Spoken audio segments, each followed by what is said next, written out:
You're tuned in to the DMV Hoops Podcast. The DMV Hoops Podcast is hosted by Kurt Cross. This is Jonathan Scribner, head girls basketball coach at St. John's College High School, and this is the DMV Hoops Podcast. Welcome to the DMV Hoops Podcast, your one-stop shop for all things basketball across the Washington, D.C., Maryland, and Virginia areas. Welcome to the DMV Hoops Podcast. My name is Kurt Cross. I am your host. Sitting next to me is none other than Chelsea MC. She is on the scene. We are at the Maryland Private School State Tournament at Prince George's County Community College. I didn't expect to run into this gentleman today because he spends a lot of time in College Park. He averaged 25, 26, 27? 27. 27, I know he did. I'm not going to cheat you out the points. None other than Mr. Walt Williams is with us today, ladies and gentlemen. Mr. Williams, I'm going to put you on the spot, and I'm going to tell you why. I feel like the last time I saw you, I was the DJ for the alumni, was it the Georgetown, Maryland game a couple years ago? Yes, you remember. Okay, you remember that game. And I introduced my daughter to you, I believe, at that time. What brings you out here? I mean, you're a busy man. What brings you out here to this tournament today? So my youngest son, he coaches at Sandy Spring Friends. Okay. So they had a game here today at noon, 12:30. And I feel like he recently took that over, right? Yeah, well, he's one of the assistant coaches. So, but he's been there for I say about 2 or 3 years. Yeah. 2 or 3 years. Now I do want to make it about these young folks. Yes. But you're a Terp. Yes, sir. You're a Terp. Go Terps. Right, exactly. And I think you're reporting with them now. Is that correct? Yes. You're doing that now. What I hear a lot, I'm more on the girls' side. I'm a Brenda Freeze fan. I'm a women's basketball fan. I always have been. I go back to Pat Summitt days. I'm a Tennessee Volunteer fan and all that. What's happening in College Park right now? And actually, I can ask you a more broad question. How is the landscape of this transfer portal and NIL changing what coaches can do? Well, yeah, I think it's good and bad to it. Like, for instance, I think the bad is, it's difficult to keep a team together. You got to recruit your own guys. Right. The good is that, like, for instance, for us is we struggled this season. We just didn't have enough talent. Right. And you can drastically change the landscape of your team in 1 year. You can. And so we have some good recruits coming in here. Baba Oladotten, of course. And a host of guys coming in. And then, when you can go into that transfer portal, you can just put together a nice team. So I think that we should be drastically different next season than we are right now. And the tough part about it is that, the DMV has so much talent. I mean, I've been all over the country. I've watched basketball. I've seen kids come from Ohio or Jersey or Carolina and during the live period and tell me, it's all the same wherever you go. It's not the same. It's not the same. These kids here, and it doesn't have to be WCAC talent. It could be the IAC, the MAC, the PVAC. All these youngins hoop on the boys and girls side. I mean, what does it say when you got McNamara girls at number 1 and PVI boys at number 1 right here in the DMV, right? Well, yeah, we have the best high school players in the country. It's always been that way. Right. I can remember as a high school kid going to camps, 5-star camps and Nike camps and playing against, guys from all over the states. And we was always more dominant. It's always been that way. It's always been easy work when we leave away from here and from the DMV. So if you can recruit consistently here, you put yourself in a good position to be a good basketball team on a consistent basis. So we talked about that transfer portal. Here's my question. How tough is it for the younger kids to get into college? Because, I'll be honest with you, and I'm not asking anybody to be put on the line. If I'm a Division I coach, and I can go into a portal and get a 21 or 22-year-old man that's ready, it's tough to take a chance on a 17, 18-year-old unless they have a huge upside. Well, they going in the portal and getting 23 and 24-year-olds. Don't start, Mr. Williams. So old, man. I'm like, good grief, you still in college? I was in the league 4 or 5 years at this age. But it's tough for the high school guys. The environment is not conducive to recruit young kids at that age who are not ready to go. So especially when you can go into a portal and get a kid a guy that's ready-made, who's a grandfather, been in the battle. who's already been in the battles and everything, especially when these coaches, you have a short time frame, and so you want to put together the best team you can immediately. Right. So it's not necessarily about the future, what this kid is going to do later on. It's about right now. What can you do in March? Who can back the team now. So. Well, the thing is, some of these coaches may be coaching for their jobs. Yeah, absolutely. So, and if you got a little NIL money and you got a kid, like you said, maybe he's played at Northwestern, then he transferred to Iona, and he's back in the portal. He's 23, 24. He knows what it's like to be on the road for 13, 14, 15, 16 weeks from Missouri to Nebraska, back home to Rhode Island or wherever. Yeah. He's been there, done that. And these young kids, some of them get starstruck or they get homesick, and I don't know how many coaches want to deal with that, but, I feel like it also, when I talk about the DMV players, we never enough talk about the quality of coaches. Yeah. We got some great coaches here. Oh, absolutely. I was definitely benefited from that. My high school league that I played in, and we're talking about the 80s right now, 1980s. Right. The high school league I played in, private school didn't want to see any parts of that, right? This public school league. And I played against guys, every big man in that league, with the exception of Dickie Simpkins. Mm-hmm. He was a back to the basket guy. Right. But every other big guy will play with their back to the basket, but also can handle the ball, shoot from the 3-point line, perimeter guys. So I was experienced in playing against or being a ball handler, even though I was a center at times. But the versatility, it was encouraged in our league. So those coaches get a lot of credit because they absolutely were ahead of their time. Williams, I want to call you coach because I think you did coach for a bit, right? Yeah, okay. Yes, I did. So, coach, when are we going to see another back to the basket guy? Because I don't see it so much anymore. Yeah, it doesn't happen anymore. It's a shame. Me, I was a guy who was versatile, right?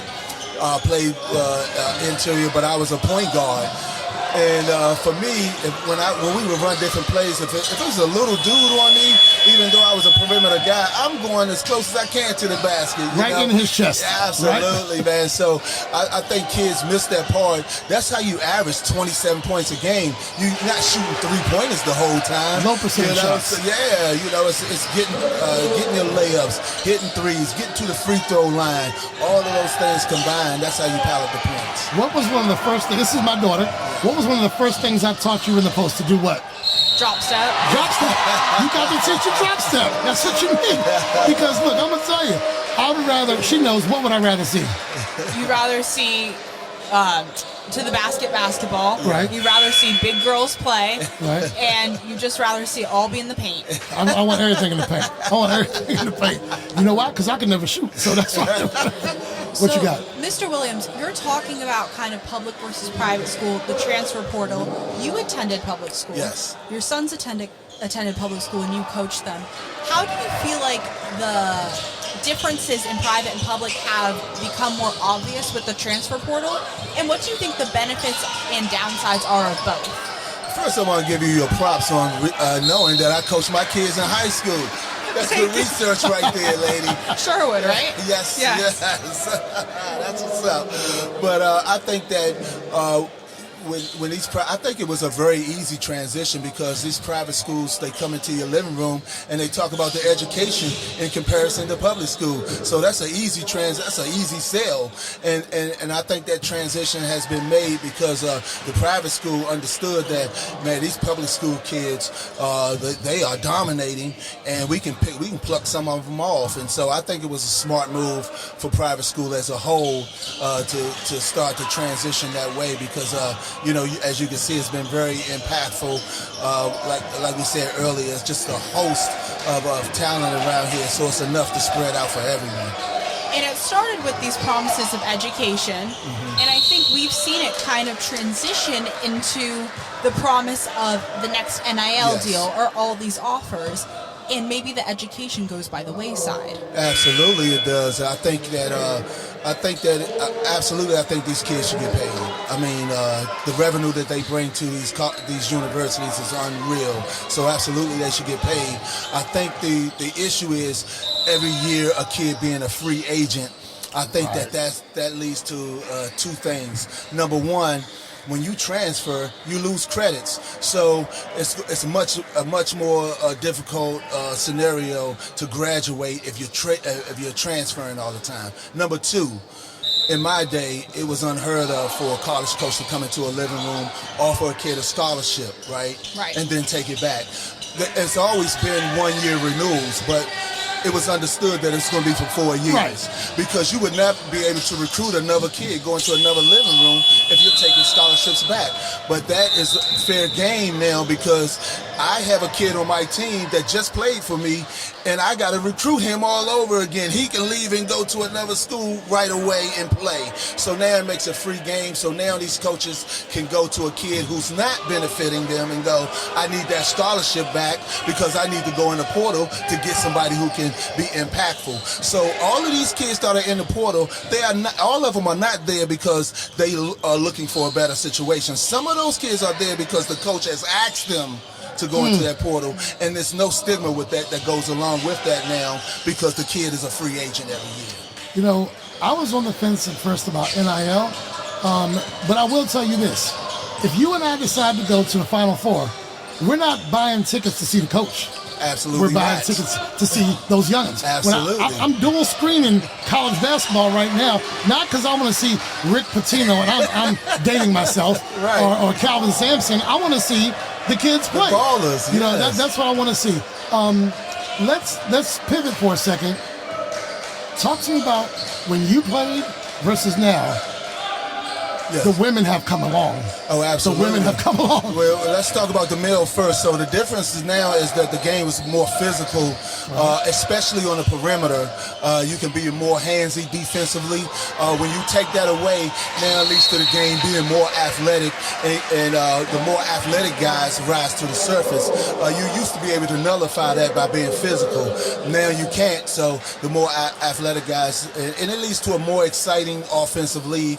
Also, I think that there's no guys sitting in the paint posting up, which means defensively, when you beat a guy off the dribble, there's a guy sitting there waiting for you, as opposed to a guy on the perimeter and then they trying to catch up and meet you. Right. So those two things I think have changed the landscape of the game, especially when you come across half court, right? If I can't be handsy with you now, I can face you as an offensive player. If I can be handsy defensively, I'm going to come up on you and I'm going to make you turn sideways. Right. It's a different game if I'm turned sideways when I cross half court, as opposed to I'm facing you. So I can be more downhill. So offensively, that changes it as well. So it's an easier offensive environment. I've always been I've always watched the game at the women's level as well. Even as a high school player, before our games, I would watch the girls play. I would watch the girls play. It was a girl named Natalie Wissenot, right? She was vicious out there on the court. So it made me, I always wanted to watch her play, watch the game. So that just really intrigued me about the women's game, and it had me just watching it all the time.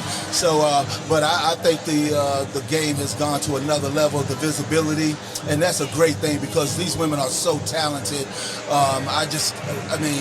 One of my favorite players is Olivia Miles for TCU. That girl is vicious. I was so sick to see her leave Notre Dame because I liked her and the other girl, I can't think of her name right now, but those two together were unbelievable. So, I hated to see her go, but one of my favorite players all time is Ashley Owusu.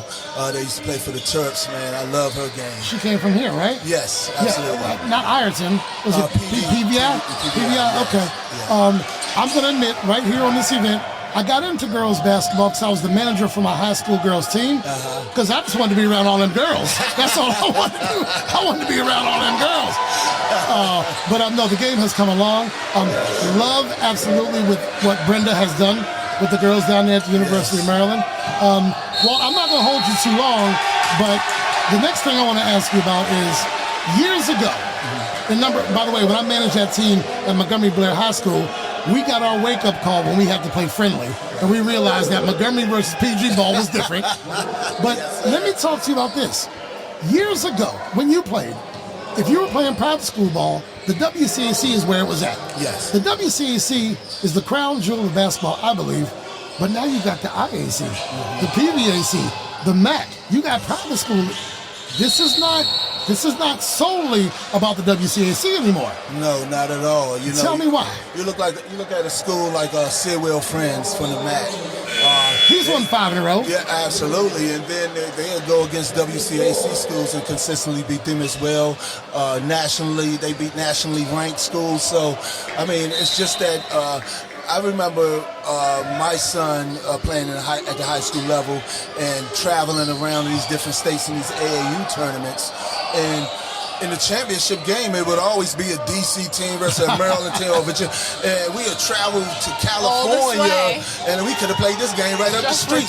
You know, exactly. And it was crazy how these other states would put all their best players on this one team, and we would have 7 or 8 teams because we have so many players, you can't fit them all on one team. Right. And so we had an advantage in that as well. We would always have more teams because we have more talent.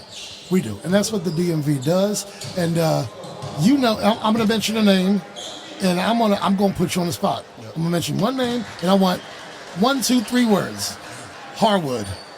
Oh man, Harwood he's the man up in Montgomery County. Yeah, he is, right? You know, he runs everything. You know, any kid that comes from Montgomery County, they got to give a little credit to Harwood some way along the way. He touched him somehow, right? Some way, man. He's the man up in Montgomery County for sure. Well, look, I've always been a Georgetown Hoya and a University of Maryland Terp fan. Me too, man. fan. I was a Georgetown Hoya fan too until I saw Lynn Byers. Right.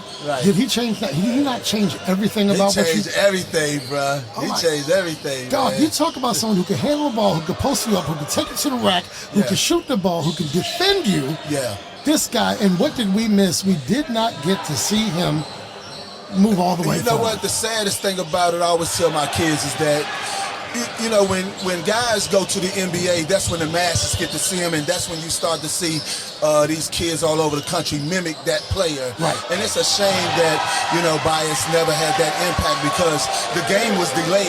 He was a power forward that was so versatile. The game was delayed 15, 20 years because he didn't play in the NBA. You know, his talent level and what he brought to the table, guys are just starting to do that now. Yeah, no, Lynn Bias was ridiculous. My story about being in College Park has nothing to do with the University of Maryland.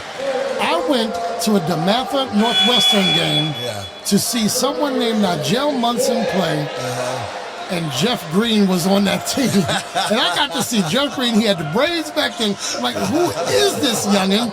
And he played at Northwestern, I think, right? Yeah. Yeah, he did. I'm like, I didn't even come to see him. You mean the Jeff Green, who's still in the That's Uncle Jeff. That's Uncle Jeff. That's Uncle Jeff right now. He find him a check, ain't he? He gonna find him a check.